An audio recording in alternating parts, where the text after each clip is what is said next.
before the first hook, before the first roar of the engine, the sea had already chosen its penitence. In latitudes where the sun barely touches the horizon and the ice murmurs in ancient languages, a handful of vessels prepare for a journey that is not only logistical, but liturgical. It's not about fishing, but about fulfilling a pact. To deliver 100 tons of cod as an offering to a world that had forgotten the language of the sea.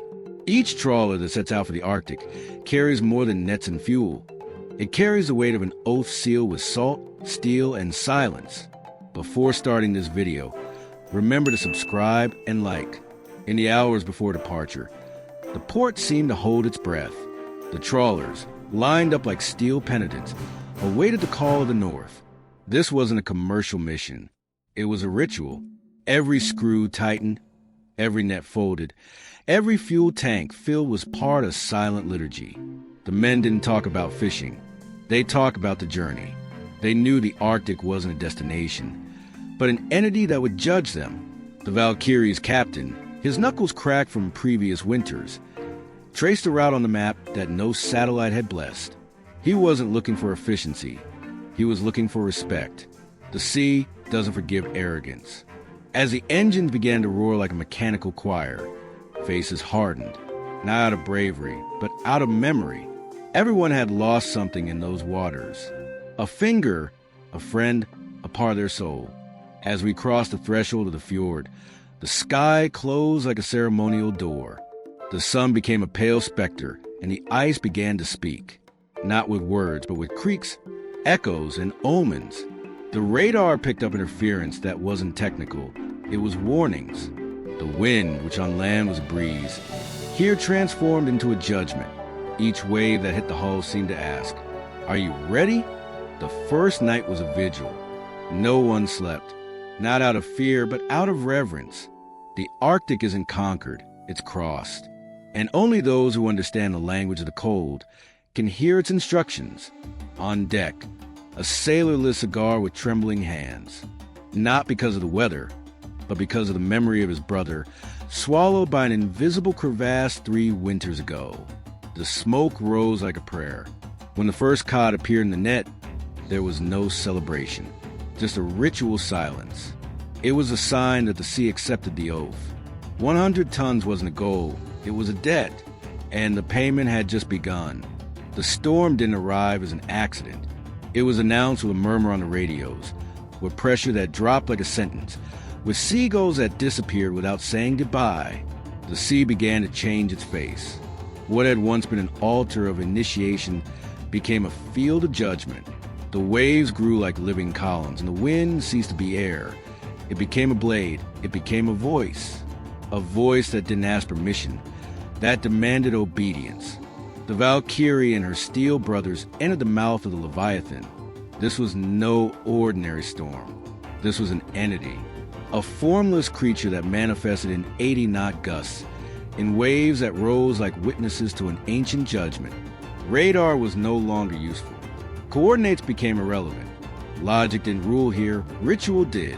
Every maneuver was a dance of resistance. Every cry from the cockpit a desperate invocation. The ice pounded the hull, as if to remind them they were on borrowed territory.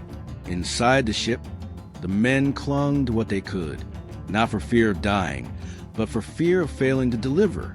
100 tons wasn't a number, it was a promise. And the sea, like every ancient god, demanded sacrifices. A sailor was thrown against the hatch, his blood mixing with the salt water. No one screamed. No one wept. He was looked at as one looks at a messenger who has been called to the altar.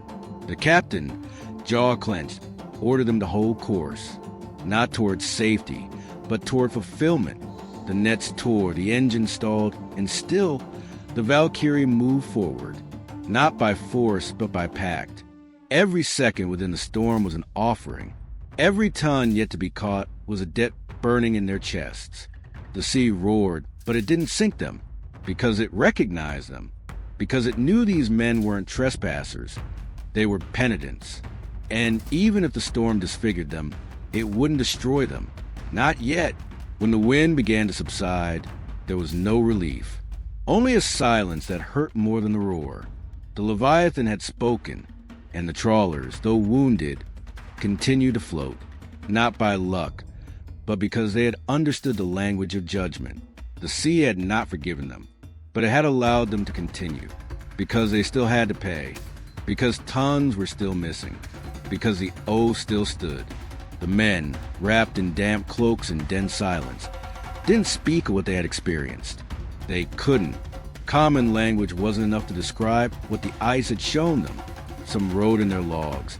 Others simply stared at the horizon, as if waiting for the sea to call them back. The cod, stacked in the hold, wasn't merchandise. It was a relic. Every scale, every glassy eye, bore witness to a debt settled with pain. Upon reaching the port, the sounds were different. The cranes creaked as if they didn't recognize the Valkyrie.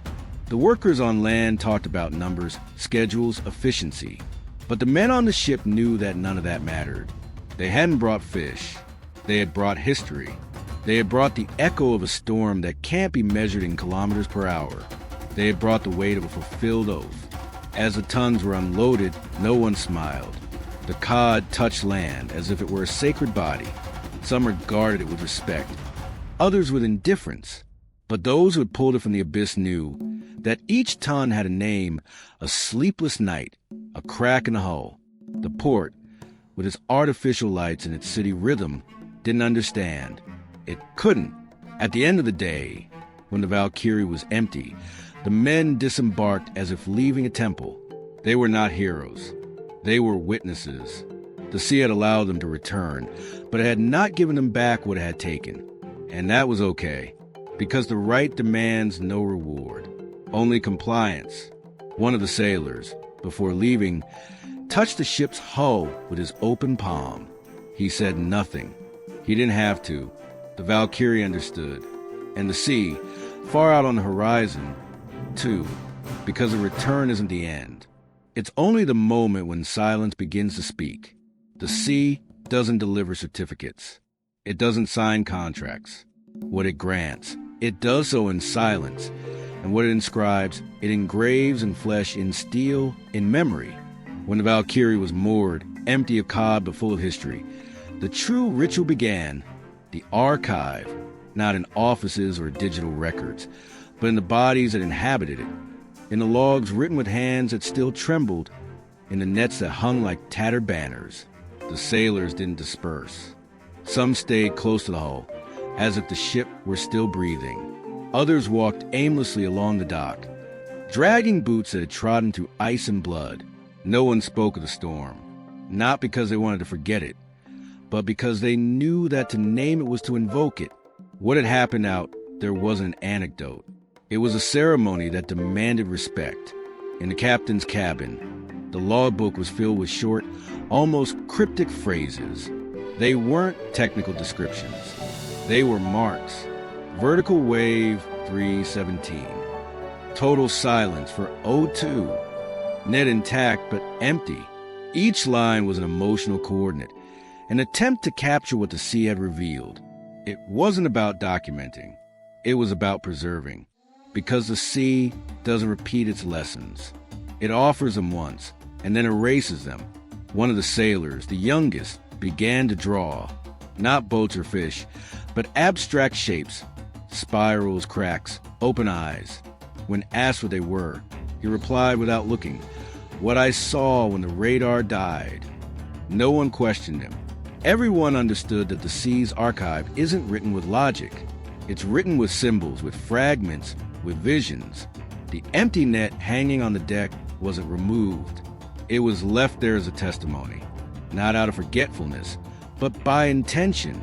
It was a sign for those who would come after, a way of saying an oath was fulfilled here, and also something was lost here that cannot be recovered. Because every voyage leaves a crack, and every crack is part of the map the sea draws for men. As night fell, the port filled with artificial lights, but the Valkyrie remained in darkness, not because of a power failure, but by choice.